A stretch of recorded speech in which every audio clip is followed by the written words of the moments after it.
was so proud of a man. I'm Tommy Salmons. This is Year Zero. Today, I have the great pleasure of speaking with John Odermatt from Finding Freedom and the Lions of Liberty trio. We talk about all kinds of good stuff. Felony Friday, his old show, transferring into Finding Freedom, how that transition occurred. We talk law enforcement, we talk FBI, we talk CIA, tell some personal stories, and just have a good all-around conversation that I think you all enjoy. But first, as always, for all of your graphic design needs, go to ryanbunting.com. Ryan Bunting is a great libertarian anarcho-capitalist working really hard on a side hustle, getting his business running, and he does some really good graphic design. He did my podcast logo, he did Free Man Beyond the Walls logo, and he's looking to increase his business. So ryanbunting.com for all of your graphic design needs. And while you're there, pick up his book, Project Manicore. It's a pretty good read. And as always, thank you, Tom Burton. So, here's the show. I'm here with Mr. John Odermatt from Finding Freedom. How are you doing, buddy? Doing good, man. Thanks for having me on. Appreciate it. Yeah, man. I saw you post something a while back. Like, yeah, I want to talk about the evolution of Felony Friday to Finding Freedom with somebody. And I was like, I'd talk to you about that shit. So yeah. But it's been about, I don't know, two years in the making, and a lot of me convincing myself not to do it before I finally did it. But yeah, we can get into that for sure. Yeah, I definitely want to get into that a little bit. I want to actually ask you to start off, like, you're on the Lions of Liberty media or broadcast, however you want to say it, which I think is really cool the way y'all have that set up. And what was your original idea when you started Felony Friday? Yeah, man. So just to get like the full background on Lions of Liberty, to start with that. So just quickly, I won't go into the full story. That would take too long. No, you do what you do, man. So Mark and Brian, Mark, Claire, Brian McWilliams, the three of us, and another guy named Dom Sidoti, who's no longer active, founded Lions of Liberty. I want to say 2011, whenever, so it was Ron Paul's second presidential run. And what happened was in 2007, 2008, when Ron Paul first ran, that's when we all kind of came to Liberty at the same time. We were all friends from college, went to Penn State together. And I guess we started Lions of Liberty in the first place as we got tired of, trying to convince our friends, just about libertarianism and all this stuff that we were kind of coming into and talking about the books we were reading. And we realized that we would just have these long email chains. We're just emailing back and forth, talking about all these ideas, talking about philosophy. We're like, you know what, this is kind of dumb. We should put this out where other people can read it. Maybe they might want to. So we started out first just like writing blogs and stuff like that. And just really talking about, I guess it was more political to start with, and then sort of went political, and then just went deep into the philosophy and talking about the Federal Reserve. And I know you had that recent episode with Mike Mahari on the Federal Reserve, which is always fun to talk about. I love Mike too. I have him on. I told him, I said, yeah, we do this like once a year. We need to make it more often than just an annual Mike Mahari. Yeah. He's one of the nicest people in the Liberty Movement, and there's a lot of nice people in the Liberty Movement. But he's a good guy. I like Mike. But so we started with the blogging, and then fast forward, Mark kind of accidentally started a podcast. Just did a couple of interviews and posted them, and all of a sudden people were listening, and then that kind of snowballed as over time. we realized that, you have thousands of people listening to a podcast, or you have a couple hundred people reading a blog. I think we should all be podcasting. So when we were doing the blog, I did this thing. It evolved into Felony Friday, where I would just find some ridiculous case or some ridiculous, police actions that I would write about, or a couple different ones, depending on the, the news cycle that week. And when I decided to take that into podcasting form, there were some factors that kind of drove that, and we could talk about that too. But I didn't know what it would turn into. I just wanted to shine a light on the broken criminal justice system, and I had no idea that it would turn into like what it did, which was like these amazing stories of people who, do decades in prison for, mostly nonviolent drug crimes. Although I have had people on, who've committed violent crimes, people who've committed murder, things like that, but sharing their story. And, it's different than, these true crime shows are real popular in podcasting now, and they dig into these crimes, and it's very dramatic and probably a little bit embellished. But my show with Finding Freedom, I still have those interviews, but I've expanded more. But when it was just Felony Friday, it was mostly just that. And, sharing from almost always people that end up in a situation that's going to put them in prison, even if it's nonviolent crimes, it seems to always come from a place of, somebody growing up in a tough situation, some sort of trauma happening. And it leads into that life. And it's a cycle, really. But the cool thing is, like, almost every single one of the people that I interview, once they get out of prison, they're not talking about, which is kind of surprising, they're not like angry about how they've been wronged. Not that they're like, they don't care about it, but they don't carry that on their shoulders. It's not like a weight they're carrying around. They've kind of let that go. And almost every single one of them focuses on turning around and helping, their brothers or sisters who are still in prison to get out, which I think it's incredible. It's almost like it's like in prison, they say, like, when you're in there, it becomes like a family, and they want to get the rest of their family out. Yeah, that is really interesting. I think there's something to be said about the caliber of person that you had found for that podcast to interview, because like you said, they didn't seem bitter or enraged by, being victimized by the state, even if it was the most nonviolent offense, even if it was just marijuana offense or whatever. It was much more, I've learned from this, I've grown from this, now I have to spread this wisdom that I found. And there was this real kind of, it really resonated with me, because I think this is what everybody experiences when they find libertarianism. You like find something, you're like, holy shit, dude, I got the answer. Like, I know something here. Like, I see something that you don't see. And that's kind of the way they came across, but it was from a completely different standpoint.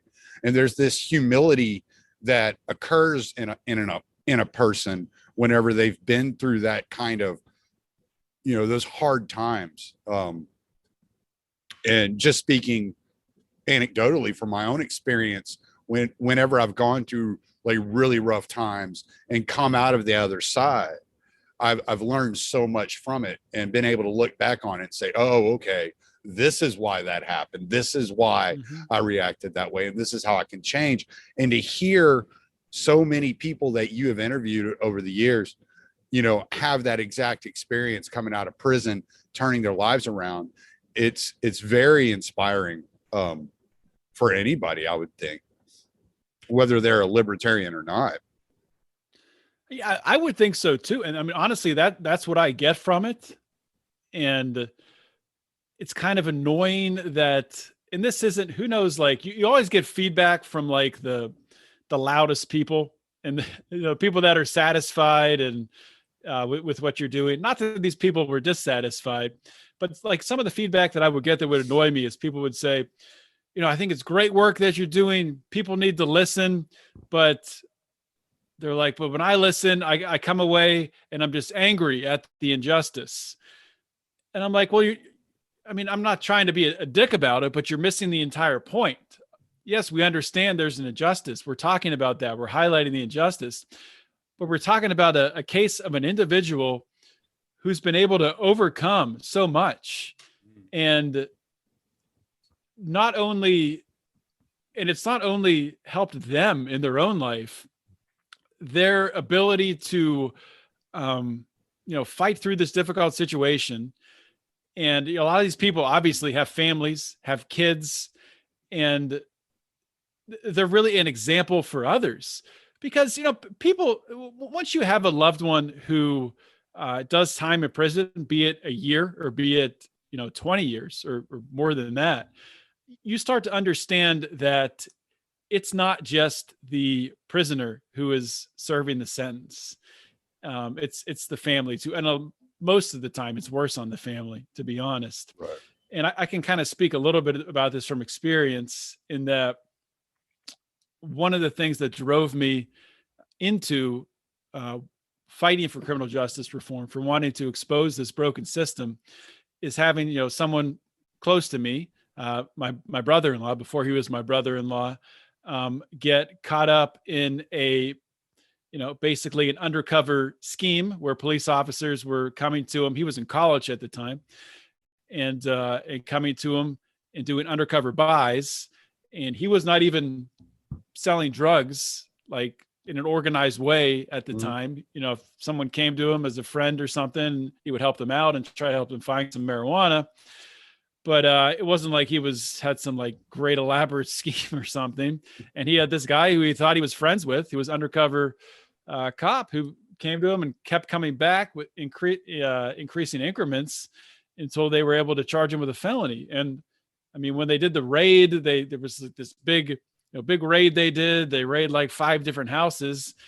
And the only place where they didn't find any drugs or paraphernalia when they did the raid was with my brother-in-law in his place he was living.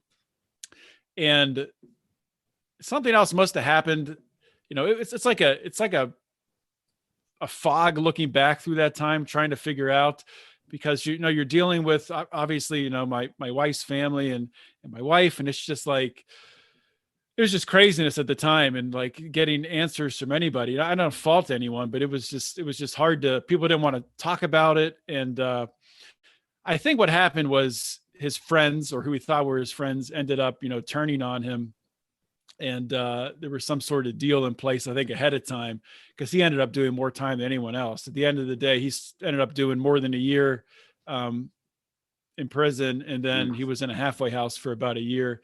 And that doesn't sound that bad, but we're just talking about for selling a little bit of weed. That's freaking ridiculous. And the damage that does to your life with a felony on your record, that's more damaging than anything else. Just the stigma associated with that. Right. So, and I was kind of reminded of this past weekend. My wife and I we're Christians, and we were in a Bible study, and she was sharing about this period in her life on how we got through it. And just like, I kind of relived it for a minute on how tough it was, because nobody wanted to talk about it, but like the thing we needed to be doing was to be talking about it. And, it's just such an insane situation. And I don't know how I got off on this tangent, but I think at the end of the day, it can bring families, can bring people closer together if they allow it to. Yeah. And I think there can be actually healing in that. But what's the time frame we're talking about when this happened? Yeah, so I am horrible with time frames. Everyone knows that who knows me. But so I got married in 2013. So this is like 2011, 2012 when this happened, I think. Okay, so we're looking at a period where the stigma of marijuana, it's starting to socially is starting to be kind of peeled away. It's not like this. Just starting to. Yeah, right. Just barely starting to. Yeah. So as time has passed, it's kind of gotten to the point where, yeah, that was a bunch of bullshit, for everybody that was involved. Yeah. Yeah. Okay. I was just curious, like, are we talking about like late 90s or something like that? That Yeah, it was a little bit important. Yeah. different of a mindset. If it was like 2 years ago, you'd be like, how did that happen? But it's crazy how much, and not that people aren't still getting arrested for marijuana crimes, which is insane. But it's, and I think that at the time, my wife's family was like afraid to like talk about it, and I think that's even changed, to a point. Yeah, no, like I said, as the stigma's been peeled away, people aren't quite as embarrassed or reluctant to speak up about their actual views on things like that. So that's, and since 2013, that stigma has really been coming off of marijuana. I mean, my wife was following one of these posts that I think it was some police force in Texas posted, where they busted a dude with, some marijuana and some cash. And they're like, look what we got off of the streets. And she said it was like 90% of the comments were just piling on them, just like, you fucking thieves, like, and I'm like, good, because yeah, exactly. It's fucking ridiculous, I can't believe, it's gotten to the point that it's like satire because they still make those posts. It's like, how out of touch can you possibly be? Right. That I understand that. I'm not excusing the fact that the police officer is still doing it. I think, if I was a police officer, well, I wouldn't be a police officer. It's a hard comparison to make because I wouldn't be a police officer. But at the very least, you would think they'd be self-aware enough to think, okay, we're still making these arrests, but wait a minute. Seems like the climate's changed around this. We're not getting, cheered on anymore for making these arrests. Maybe we should stop advertising them on social media. Right. Calm down. Sorry. He's all over the place. I'm like, get off of me. It's not, I always say it's not an episode of Year Zero unless Boogie makes a fucking appearance somehow. Nothing wrong with that. he's always got to make himself known. He's spoiled. Okay, well, let's transition from that story into what are some of the craziest stories that you've run across when you were doing Felony Friday? Like, because I know like there had to be some that were just like, what happened to you? Yeah. I don't know. When's this going to air, this episode? Well, I was thinking about putting it out on Thursday, but I can wait if you want. No, that's fine. Cause this is just kind of recency bias to a certain extent, but not entirely, because probably one of the craziest episodes is one that's coming out on Finding Freedom this Thursday. So it would be the same day this comes out. So after you listen to this in full, all the way through, you can go to Lines of Liberty and check out Finding Freedom. And I'm not just doing this to plug this week's episode because it's just completely insane. I'll just briefly talk about it. No, I'll vouch for that. The first thing you said to me whenever we got online was, dude, I just got off the craziest interview. So I'll just give a quick backstory on it. So in doing this show for so long, like I have a pretty big network in, criminal justice reform movement, and people are calling me, sending me messages with, different ideas for guests to have on. And I have this one guy, Malik King, who's awesome. He does a lot of writing and correspondence with people who are in prison, and his network is just massive of people who have done time in prison. But he likes to do this thing where he calls me and I pick up and he's like, John, do you have 2 minutes? I'm like, yeah, sure. Then he'll put me in a 3-way call. He's the only person that ever puts me in 3-way calls, but he puts me on a call with this guy named Dalton Morrow, who is still in a halfway house right now. And he proceeds to tell me this story, which blew my mind, about him getting information ahead of time about the Orlando terrorist attack in 2016 and relaying that to the special agent that was on his case, for a couple of different reasons. For one reason, because it was a potential terrorist attack on our soil and people could die, but also, maybe if I tell you this, you could help to get me out of prison sooner. So I'll leave it at that. And obviously, the terrorist attack was not prevented, but we go deeper into the story, how he learned about it, and it's freaking mind blowing.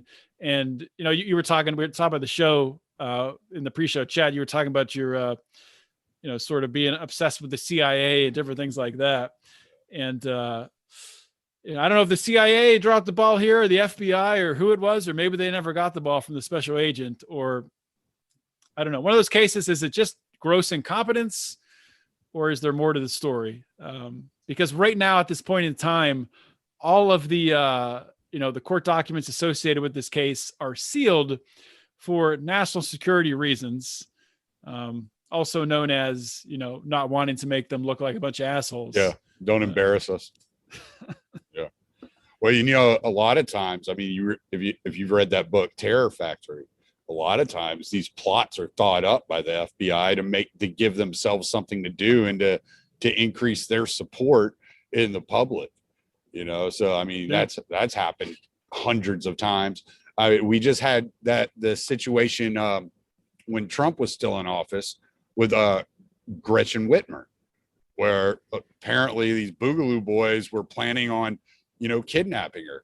And then you wait a few weeks and suddenly, oh yeah, by the way, those were FBI informants who were, coming up with this plot. That it really wasn't anything that we told you it was in the beginning. And then I had talked to Magnus Panvidia a while back on a show, and he was telling me I had heard about that story about the Boogaloo boys who were supposedly selling arms to that Palestinian group. Hamas. Mm-hmm. And he was like, no, it wasn't Boogaloo boys selling to Hamas. It was FBI informants selling to Hamas. It was. It was FBI informants posing as Boogaloo boys, got busted selling weapons to Hamas. And it's like, okay, here we go again. At some point, we just got to get to the point where it's just like, okay, that's the FBI. Like that's the first, like, anytime there's anything like that happens, I'm like, okay, let's find where's the FBI involved here. Right. And almost every time it's like, yes, they were, this guy went on the FBI's radar, 2 years ago. It's like, okay, well, that makes sense.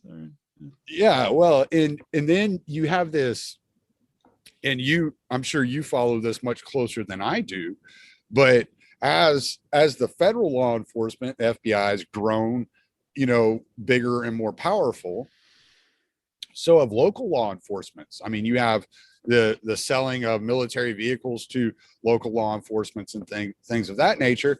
And you look at it and you're like, this doesn't resemble anything that I was led to believe was what law enforcement was when I was growing up. Mm-hmm. It looks nothing like a police force did when I was a kid, which, I mean, I'm 42. It wasn't that long ago. It's like, I just look at it. I'm like, this is completely insane. And, that can be traced back. I think it was Max Blumenthal who had written that local police forces were being sent to Israel to be trained by Mossad on how to do riot control. It's like, what the hell is happening? Yeah. And of course the news does not report on any of that. Right. Because why would they? That's not who's paying them. No, you have to depend on fake news to find out about any of that, all the alternative sources. Like I said, Max Blumenthal. So was your transition from Felony Friday to Finding Freedom just because, like, you were tired of being pigeonholed and you felt like there was a greater expansion, or what went into that decision? Yeah, I mean, funny that it kind of like transitions right in with talking about the news. I mean, I think it's abundantly clear to anyone who is at all awake, and I'm not even talking just like libertarians or any specific philosophy, but I mean, if you don't understand that the news media is 100%, I don't want to say 100% propaganda, but their goal is to propagandize you. Their goal is to assign you opinions and assign how you think. And and it's hard to cut through that. And I wanted to give myself more flexibility to be able to share stories from individuals that can help to cut through that noise. And I didn't, I mean, I'm not going to abandon sharing stories from the criminal justice system, but I want to be able to expand outside of that, because I think that, you know, as libertarians, too often we get caught up in, you know, it's so, you see it all the time on social media, on Twitter, with, you know, people talking about masks. They'd be like, well, just look at this chart here that shows us that the masks were implemented here, and then the, you know, the cases kept going down, and it didn't help at all. It's like, nobody gives a shit about charts and graphs. Nobody cares. Nobody, or just read this thesis that I have here, and it'll be all you need to know to learn all about why you're wrong and why libertarianism is right. That's not how people learn. People learn through stories, and people learn through, you know, seeing someone else experiencing something and being able to put themselves in that person's shoes. So like one of the things I knew coming out of lockdowns, I'm like, people are really going to be hurting coming out of these lockdowns. There's going to be small businesses that are hurting. There's going to be, you know, individuals who are hurting. And I think it's only going to get worse with people losing jobs and hyperinflation and things like that. So I want to be in a situation where I could help to share these stories. And, you know, just the past couple of weeks, I've had on a gym owner here in Pittsburgh, who the local county here essentially tried to buy his compliance for all future lockdown mandates that the governor puts in for $5,000. If he accepted a $5,000 loan, then he would have to do whatever the governor of Pennsylvania said going forward. And he told them that they could shove their loan up their ass. But he's giving people like that. But this is also a guy, I mean, there's that aspect, the political aspect of it, but he's also taking advantage of seeing opportunity in obstacles and seeing that, yes, the gym he had was struggling, but he was able to keep it together, and he did stay open. He did close during the first lockdowns in March, but he stayed open since then. And he's expanded his business. He's bought another gym. So that's kind of where the finding freedom part comes in, that, you know, we're going through this, I think we're going through a transition period right now, and things are going to get freaking difficult. Things are going to get tough. Right. There's a lot of change coming for a lot of different industries. A lot of people are going to lose their job. Pile on top of that, you know, a government that is taxing the shit out of you, a money that is, you know, that is going to shit. What governors now that, you know, will shut down your business at the drop of a hat. Yes, all that's happening, but in all these things, in all these constraints and restrictions, you know, there's stories of people finding ways to deal with it, finding ways to, you know, find their freedom and really, I figure out how I want to say this, find their freedom in that respect. And I think it's important to highlight that, because as libertarians, one of the things I think we really struggle with is application. Oh. We're great about talking about philosophy. We're great at talking about, you know, debating, you know, why the Federal Reserve is terrible, which it is, why war is bad, and, you know, it's the health of the state, and it is, and all these different things. We're great at explaining those things, but we're not good at actually really applying those principles in the real world.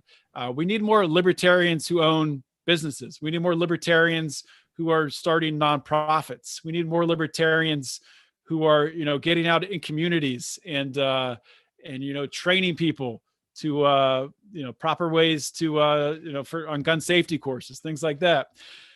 And, you know, that might seem like it's not all connected. And it kind of at the top of the or I think it was before we started recording, you were kind of asking about this transition. And this has been scrambled in my mind for years, and I didn't quite know how to do it. And much like with Felony Friday, I didn't know where it would lead, and it led into the interviews with people who'd, you know, been incarcerated.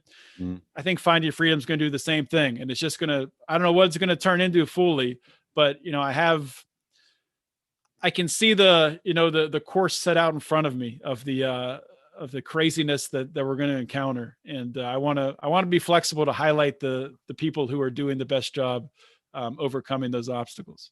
Yeah, no, I feel you. It's when I first started podcasting in 2018. I was actually going under a different name, Stranger Encounters, and a lot of the people I was interviewing were business owners that weren't libertarian. It was just small business owners, entrepreneurs, because I had read Harry Brown's How I Found Freedom in an Unfree World, and I was like, well, we need to find a way, and like you're saying, we need to find a way to tie all this together. And then I stumbled into agorism, and I was like, oh wow, yeah, so it talked about that, with some people a few times. And that's kind of how I live my life when I'm at home. Whenever I'm not out on the road, when I'm home on the weekends, you won't catch me on Twitter very much, or anything like that, because I'm out in my yard and I'm working, and I got chickens, and I'm gardening, and we're rebuilding the house, and we're doing this and we're doing that. And so I'm doing all this other stuff on the side, trying to set us up to where I can come home from being over the road, especially with like the threat of COVID passports and shit like that. I don't want to have to be dealing with all that stuff. So how can I set myself up in a more free manner? And, part of that's going to be working alongside my wife and expanding her business and things of that nature. And so, yeah, you're absolutely right. There's got to be more application. The problem is that I see, and you mentioned this, and it's the focus on theory and philosophy. And I can only deal with that for so long, especially after last year. It's like theory and philosophy only means so much anymore. Yeah. I listened to a hour and a half conversation on Mutual Exchange Radio, of the theory of positive liberty versus negative liberty earlier. And about an hour into it, I was like, I'm not getting anything out of this. Like, this is a nice mental exercise, this is mental masturbation. This is not getting me anywhere, and so I, eventually just shut it off and just turned on an audiobook. I was like, yeah, let's listen to the history of this and see how this is relevant to today. And, so I find history a lot more applicable. A lot more libertarians need to be a lot more focused on self-help, winning friends and influencing people. Probably need to read that a few times. And yeah, we got to learn. One thing I've come to realize over the last year is, and you brought this up in what you were saying at the beginning with the news, we have to figure out how to use propaganda appropriately and not just hammer people in the head with facts. Facts don't change minds. Yeah, I read The Law by Basquiat, and that changed my mind. But it didn't change my mind because it was factual. It changed my mind because it pissed me off. Emotions are what changes people's minds. People change their mind on emotions. They get to the facts later, and yeah, you're absolutely right on that. And I don't claim to only be talking to a libertarian audience. And I think that's what's so interesting about your show. It's not just geared towards libertarians. Mm-hmm. And I think that's so important. Yeah. I mean,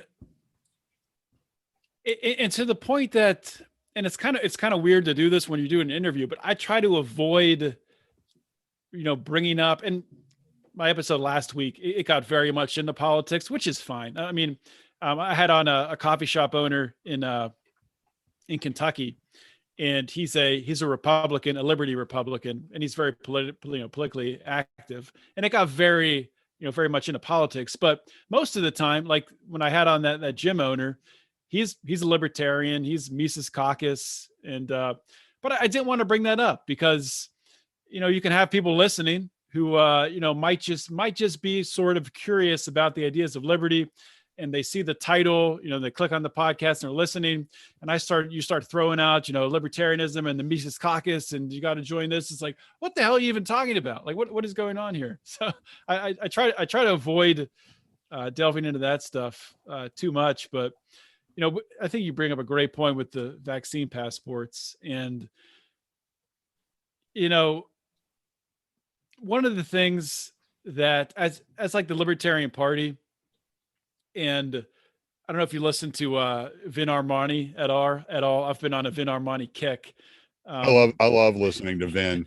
The podcast he just did with Liberty Lockdown was phenomenal. That was a great podcast. I listened to that, and he did that. Then like 2 days later, he did one on Lions of Liberty with Mark, I think just came out on this past Monday. I'm gonna have to check fantastic. That one out. Yeah. And so he was talking about, I forget which one it was on because they both mixed together. But so the whole spat with Dave Smith about, is he using his time best by trying to influence the Libertarian Party? And it's like, well, and Dave agrees with this, and prominent libertarians, Tom Woods, they agree that the issue right now is vaccine passports. That is the issue.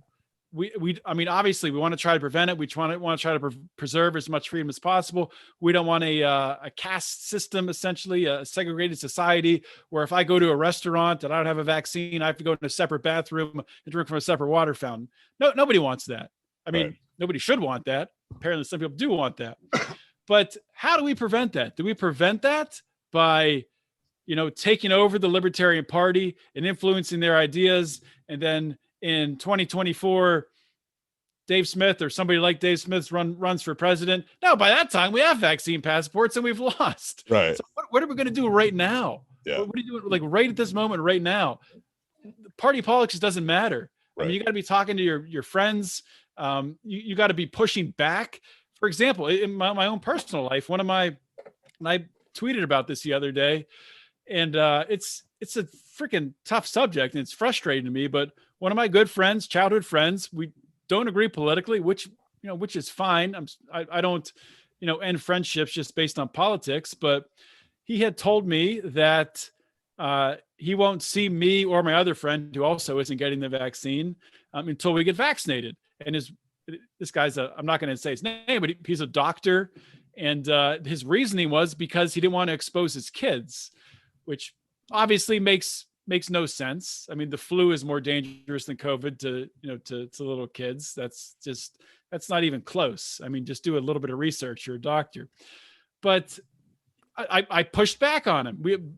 Both me and my friend pushed back on him and called him out. And we're like, listen, we understand the situation you're in. You're a doctor. You can't. It's hard for you to push back against this right now. You could lose your job. Just letting him know that we understand, what he's up against. And he didn't really say anything, but I think it's important to let people know like your reasoning and why you're saying this, and not just to tell them to, screw off. And people are looking at this. It's not making sense. The media, the media is hammering this narrative down, and there's holes all over the place. Mm-hmm. And you're not going to change people's minds by, showing a graph with when a mask mandate was implemented, but you can change their minds with emotion and talking about like, the damage that mask wearing could have on, children under the age of 10 who for the past year haven't been able to, see their friends' faces or see adults' faces, and are losing the ability to, read facial cues and communicate and understand what a smile means. Maybe a little half smile, or, maybe it's, maybe you can just, all you're seeing are someone's eyes. So, I don't think there's one answer, but just putting all of our eggs into this basket and saying, well, if we take over the Libertarian Party and we get that, then we can get people elected, which you won't. I mean, you're not going to get people. You can get people elected locally, Libertarian Party. You're not going to have a Libertarian president. Do you believe the voting?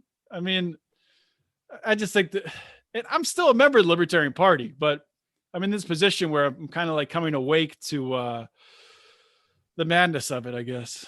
Yeah. Well, I had just talked to Spike Cohen a couple of weeks ago, and I told him, I was like, I don't see why I should join. I joined and I watched what they were doing, and I was like, well, that was a waste of my fucking money. And then the next year I joined again and I watched what was going on. And well, that's a fucking waste of my money. And then I joined again, and the same thing. That was a waste of my money. It's like, why the fuck am I going to do it again? Like, Yeah. yeah, it's like the definition of insanity, doing the same thing over and over again, expecting a different result. There has to be something that convinces me. And I get where these guys are coming from, and they want to take over the Libertarian Party, and they want to spread the message, and create the next Ron Paul movement through the political process, not expecting to get elected. Okay, fine. I understand. I'm not sitting there saying that you're completely wrong. I just don't know if that's, the place for me to act right now. As far as the vaccine passports, yeah, this is, you call it, everybody's saying it's the fight. Now I have a little bit of pushback on that, but I'm not going to get into that on this episode. That's part of what I'm going to talk to Pete about. But so I don't want to ruin that, but let's get into can we get a teaser for it? Okay. Well, some of my listeners already know, because I've been on this fucking subject for a month. I've been just hammering, like, what the hell is going on?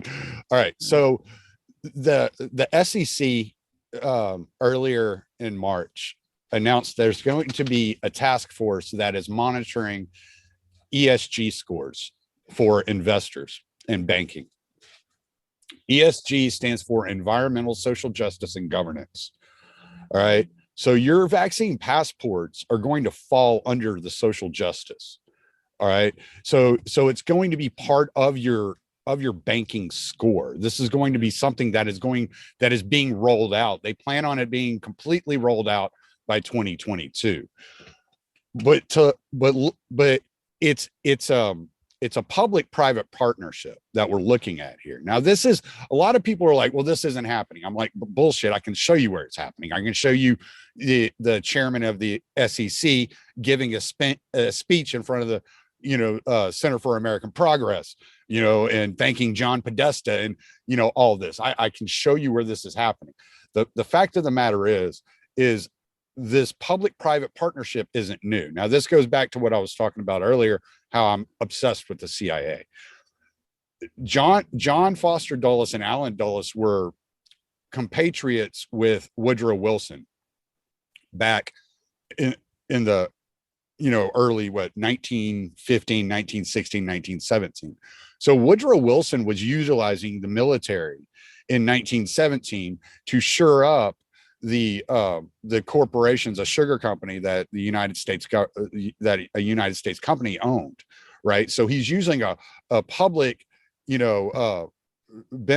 security. He's using public military to shore up the private corporation. Now, they realized back then, and it was something they wrote about extensively, that you can do anything, any kind of imperial action across the world, as long as your most wealthy corporate donors support these actions and they benefit from these actions. So you need the backing of corporations. So you end up with this whole merger of the public-private partnership through the CIA, right? And then if you read Confessions of an Economic Hitman by John Perkins, he talks a lot about this, about how they infiltrated these corporations. They would pressure these governments. And if the governments then go along, then you would get the military action coming in behind them. They called them the jackals, right? So this is just what you're seeing now with IBM and these companies creating these vaccine passports.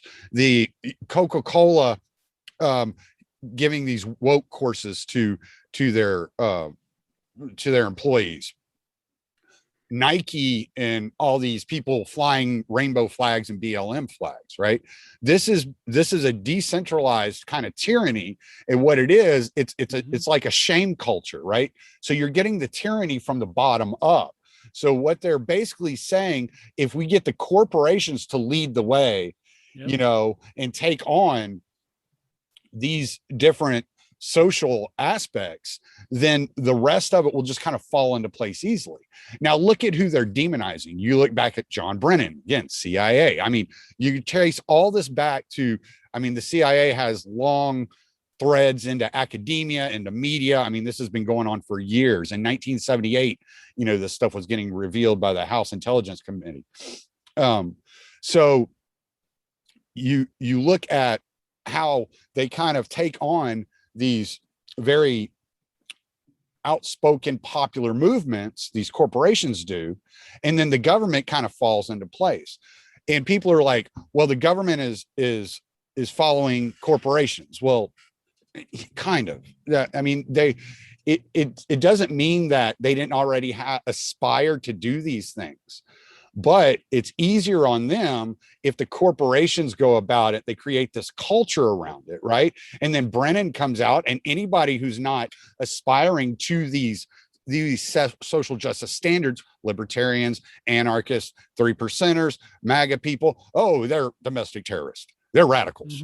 Well, no, we're not radicals. We're just average human beings that are looking at this and saying, this is a bunch of bullshit. I don't have to agree with the way you think to do business with you. We're like saying, hey, remember 2019? Remember that, like 2 years ago? Right, exactly. But then what a lot of people aren't seeing is all this stuff comes back to the banking system, right? You have the IMF weighing out that they're going to take into consideration your Google searches in your credit and make that part of your credit score. So if you're searching for the wrong thing, if you're buying the wrong thing, if you're doing the wrong things, then your credit scores are going to drop, right? And we saw this with Operation Choke Point in the Obama administration. When the Obama administration, the DOJ under Obama put pressure on banks to stop giving credit to gun manufacturers, to gun retailers, to all this. So you're having this back door, like I call it, decentralized tyranny, come in the back door, and they're distracting you with this one big story, and everybody's getting frantic about this, but there's a lot of other stuff, a lot of other moving parts taking place that are all interconnected to this. Yeah, I think I was nodding along. I don't know if you heard me or saw me when you were talking there, but dude, 100%, that is exactly what is happening. Is they've essentially contracted out the corporations to implement this ahead of the time. So you can't say, oh, it's the government trampling my rights. Oh, these are private corporations. They're allowed to do that. They've stolen the libertarian argument. Once again, using it against us. And you still have freaking idiotic libertarians, not everyone, but some, right, for just to use vaccine passports as an example, once again, who are still saying, well, we're talking about private companies here. So if a private company, if, mom and pop grocery store, if they want to check your passport, they can check your passport. That's not what's happening. That's not what's happening at all. I mean, that's not what's happening. It's a ridiculous thing. Why are you even talking about that? That's right. Yeah. Distraction. Yeah. Yeah. And so and that's what my whole point is. If you trace all this back, whether or not, oh, here he is. He's just going to make himself at home. Whether or not the CIA is directly involved with the moves that we're seeing right now, they laid all the groundwork for this. Like everything they've done through history, creating this private-public partnership has laid all the groundwork for this. And this is, it's not out of the realm of possibility that they are very much involved in this. You can look back and you can find declassified letters from William Casey in the 80s, where he's talking about how they're going to leverage public opinion and the world economy in order to, benefit U.S. corporations and keep America as the preeminent, power in the world and all these things. So this is not out of the realm of possibility that all of this is coming back, on us, and that we're just seeing a natural evolution of all the work that the CIA has put into, projects like MK Ultra, Operation Mockingbird, the invasion of academia, and all these things that are just one after another coming out. I can't say, and we won't know for 30 to 50 years, whether or not we can say that the CIA was directly involved in any of this. But what we can say, it has all of the trademarks. It has all of the same types of patterns and fingerprints all over it. Yeah. It's craziness, man. So when Dave Smith did come out a few months ago and said, look, man, if you're worried about fucking words, you're not ready for this fight because we're in a battle with the CIA. He was completely right. Completely fucking right. You know, that's why I've always been interested in them, though. Now, I was originally interested in them because I wanted to be one of them, but you know, I've changed my mind. I discovered the libertarian philosophy, and I was like, well, no, I don't necessarily want to do that. But yeah, you know, when I first saw JFK, I was like, oh, I could do that shit. You know. Well, the point that Vin brings up, you know, when Dave brings up that point, which is, I mean, I will say that's a ballsy thing for Dave to say, you know, saying we're going to battle the CIA. And I mean, I'll be honest with you right now, the episode of publishing on Thursday, you know, talking about this Orlando shooting and people knowing about it ahead of time, it makes me a little nervous to do it. It's not the easiest one that I'll, you know, to press publish on. A little bit concerned. Not that I think anything will happen. I think everything's fine. But at the end of the day, and like what Vin Armani talks about, to kind of go back to, you know, are we investing our time wisely in the Libertarian Party? And, you know, if you have someone, I don't want to pick on, I like Dave Smith. I don't want to pick on Dave Smith. I mean, I think he's doing a good job for what he wants to do. And this isn't about, I think he's Dave. a great spokesman. Yeah. He's a great spokesman. And they have a difference of opinion, and that's fine. Yeah, I think both of them make some very valid points. This would be if it was Gary Johnson or anyone or Joe Jorgensen, say that they did get, you know, elected and became president. Right. Nothing's going to change. Right. Say you got 20 libertarian senators. Nothing's going to change. Do you know why? Because the power structure's in place and people are easily corruptible. And yes, you might have one Ron Paul who's able to withstand it for the most part. But that's very, very rare. And, you know, I'm sure if you even looked into Ron Paul, I'm sure there's things there that, you know, I'm sure he has some skeletons in his closet. Not many, but I'm sure he has something. But everybody, we're human beings. We're corruptible. So how do you fight back? And I mean, I don't want to go down Vin's road, but I mostly agree with it, that I think it does. I mean, you're fighting back against religion. And really the only way to do that is with religion. Yep. And that's where we are. Yeah, no, I definitely understand his point there. Like the podcast he did with Pete last year on the Dem Age were remarkable. And, you know, he really got me thinking about a lot of different things. I think what my point is, and where I come from in all of this is I'm not going to be able to, I'm not taking on the CIA as far as like, hey, I'm going to stop you, you know, like I'm not going to deconstruct the CIA, but what I can do is open some people's eyes, you know what I'm saying? And say, hey, look, like y'all are missing, you know, critical aspects of history here. And the fact that you're allowing them to make you believe all of this is just conspiracy theory. It's buying into the state propaganda.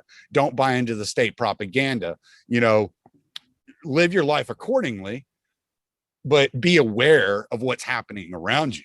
You know, this has been a long effort by these guys, and they've exercised and practiced and done all these experiments, and things have been coming to fruition, you know, slowly but surely, incrementally over the years. And this is something that, you know, you'll read in all these books. They are not tied to the incremental aspect of change. They'll if they don't think it can happen incrementally, they're perfectly fine with a revolution. You know. Let me ask you this question. I'll interview you for a minute because I heard this on. I listened to Scott Adams' podcasts. I don't agree with Scott. Scott Adams is the creator of Dilbert. Yeah. Really interesting guy. He's real big into. He considered himself a Trump supporter, but he also considers himself like left of Bernie Sanders, which is kind of interesting.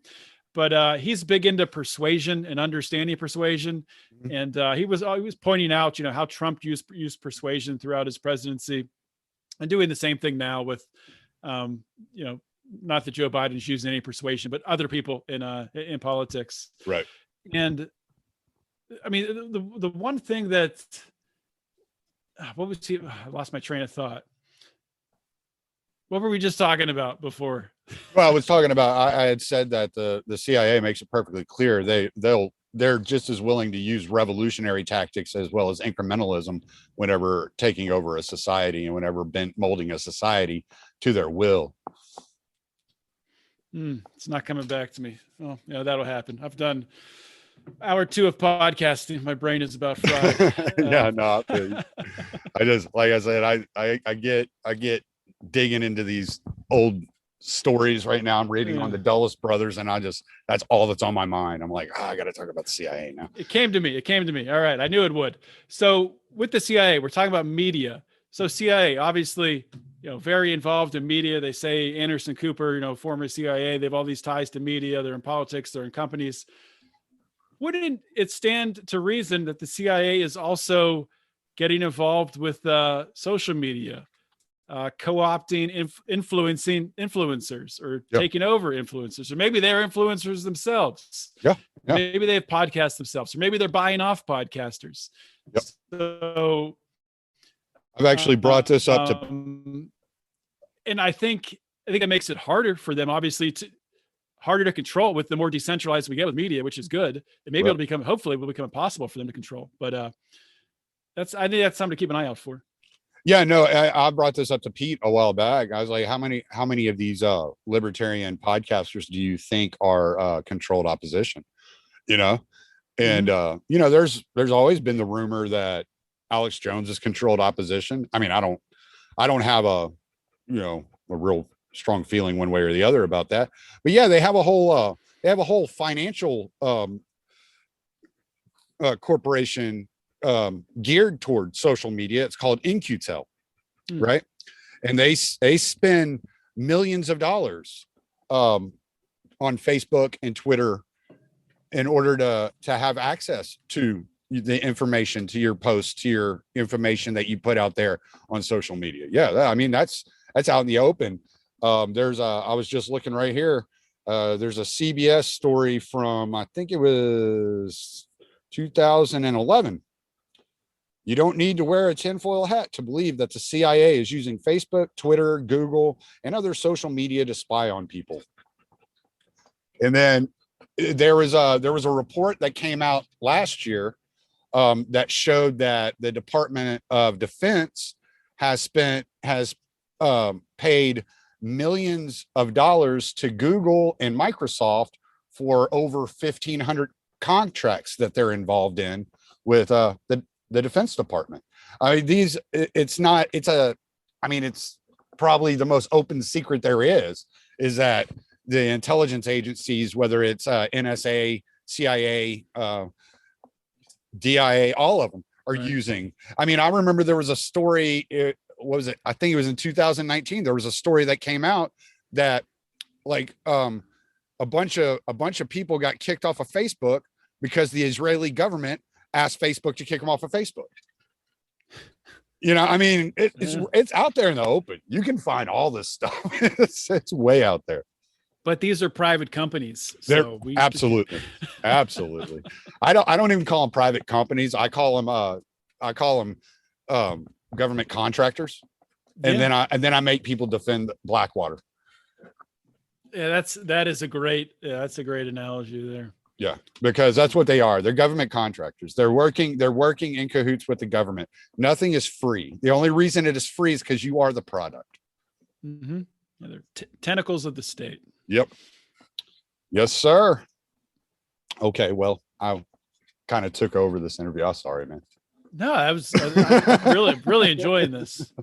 I like when podcasts just turn into, just conversations, man. I mean, I think that's healthy. It's good. Yeah. Well, that's kind of the way I like to do it. I think people like to listen to that a little bit more than the real structured, like, okay, so you said, and you got this list of questions that you're going to ask no matter what they say to you. Yeah.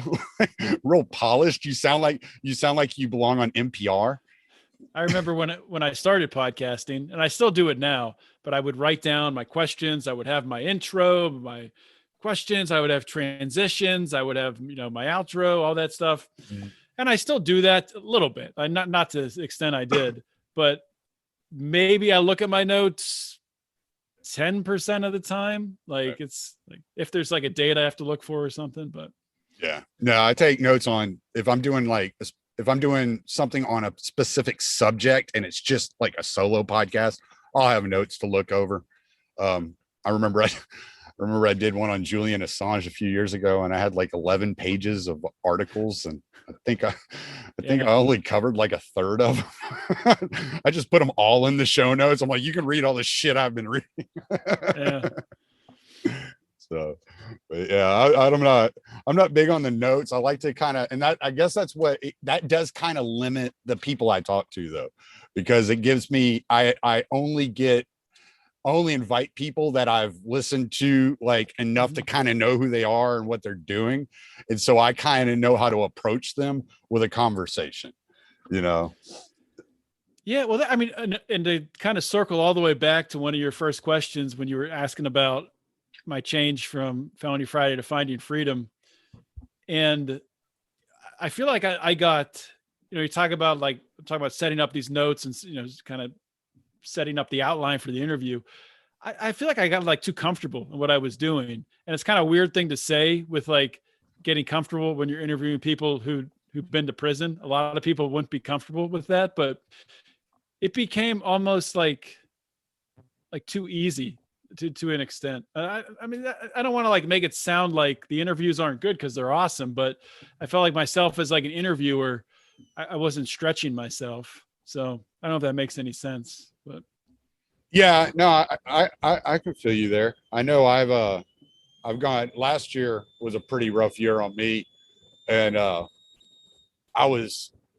I damn near quit podcasting. I was just like, I think there was like 5 or 6 times last year. I was just like, I'm not even enjoying this. yeah, that happens to me. To me about once a year. It hits you at least. Yeah. And I was just like, I don't really want to talk to anybody. There's not really anything I want to talk about. Everything's just kind of, and it wasn't just that the environment of the year, but I had just lost a dog that I was really close to. And it was just a combination of all these things. And I was just like, I really just don't care. I really just don't care. And, I mean, I'm happy I stuck with it because now I'm having fun again and I'm really enjoying it. And I'm having some really good conversations here recently. But yeah, last year was a rough one for me. Yeah, you got to give yourself time like to unplug and just not think about podcasting or talking to people or Twitter for a while. I got a week coming up at the end of May where I'm not doing anything. Like we're going to the beach and it's just going to be our family. And I'm not, no podcasting, no Twitter, no social media, just freaking, you need to get that out of your mind. I mean, right. It's, social media is no joke. I don't know how much time, you spend on Twitter, and I see you on there from time to time, but that shit, that's addicting. And it kind of like, it's weird. I have like a different attitude. If I'm on Facebook compared to Twitter, I'm very much more aggressive like on Twitter. It's weird, but I'll freaking go after people and I'll get in these arguments, then I'll go down this rabbit hole and then looking at it like, what am I doing? Like, who is this? I don't know who this person is. Right. Like they're right. Now, I'm weird about social media. I really never have really cared for it too much, but I go through these periods where I'm like active for like, I don't know, a month, and then I just disappear. It's like, then I'm gone for a couple of weeks and I'm like, all right, I'll get back on there. But like I said, I'm doing so much at home on the weekends. I don't even think about podcasts. Well, I don't, the only thing I do as far as podcasts go is every Sunday night, I record my intro for my Monday morning podcast and I get all it uploaded for Monday morning. But other than that, I really don't jack with it. I don't do anything on podcasts. I sit around, I drink beer and I garden and hang out with the wife. And, she cooks me good food and, I can't be happier. So that's good. All right, man. Well, you got any closing statements? I'm going to have to get back on the road here. And this dog's about going crazy. If I don't start driving, he's going to eat me. Yeah, man. That would be a terrible story to read about. Truck driver eaten by his dog. That'd be sad. They're just chewing on me. I got some things I can plug here for Yeah, sure. let's get those plugs in, man. So, talk about Lions of Liberty, obviously, if you still go to websites, some people do, you can go to lionsofliberty.com. You just want the podcast, just look for the Lions of Liberty feed on whatever podcatcher you use. You can find my show, Finding Freedom, published every Thursday. We have a Monday show with Mark Clare and a Wednesday show, Electric Liberty Land, with Brian McWilliams. And Mark's show is interview based for the most part, talking to entrepreneurs, libertarians, talking philosophy, stuff like that. Brian's show is like current events, news, comedy, a lot of cursing. Hide your kids when you listen to that. And my show, well, we talked about that during this, so you know what it is. But other than that, what else I'm into, have a coffee company that it's called Run Your Mouth Coffee. We are the official coffee of uncensored speech. So no one claimed that. We're claiming it. And you can buy some coffee and support us by going to rymcoffee.com. And for your listeners, if people want to get 10% off, if you put in promo code year0, we'll hook you up with 10% off. So that's rymcoffee.com, year0. Nice. And I don't know. I also have a vacant land selling business, investing business. So if anyone's looking to buy some land, I mostly buy land in California, in the part of California where no one is, up in Modoc County, and also moving into Oregon. So if you want to buy some vacant land, look at jbwilmattproperties.com. And I'll link to that in the show notes, or I'll link to that. I don't have the show notes page. I can't. I have the show notes page. I'll give you the link for the show notes page. If people, you can put that in there. Yeah, you can just you can just send me all the links you want me to put in there, and I'll put them all in there. So used to hosting podcasts, I forget how to be a guest sometimes. But that's it, man. I think that's all I got. It's nice to be a guest every once in a while. But I do the same thing whenever my buddy he has a podcast, The Invictus Mind, and he'll have me on every once in a while, and I'm like, what am I supposed to be doing here? I don't know how to do this part of it. This part of it is not. I've been on The Invictus Mind. Great show. Yeah. Mike's a really nice guy. Yeah. All right, man. Well, I had a great time talking to you. I hope we do this again. Yeah, this was fun, Tom. All right, I'm gonna stop the recording.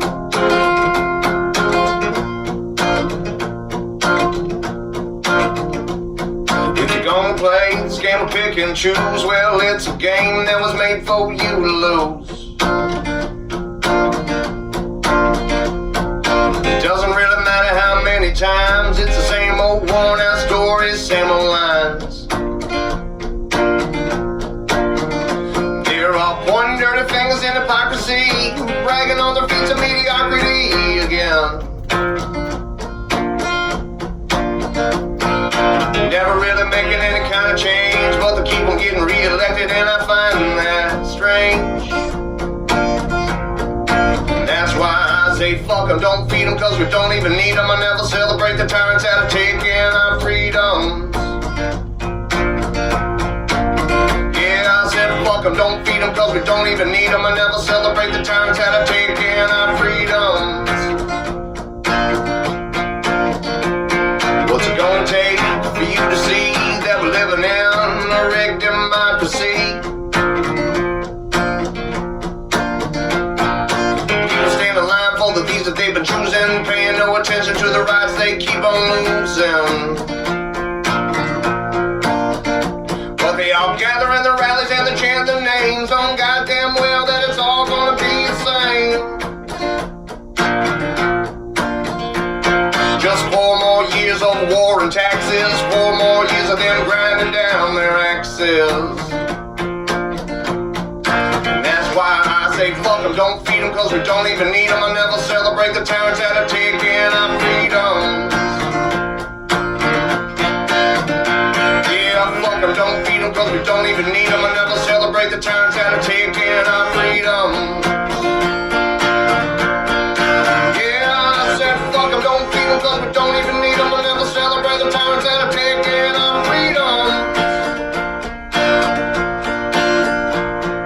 Fuck them, don't feed them, cause we don't even need them, we'll never celebrate the tyrants that are taking our freedom.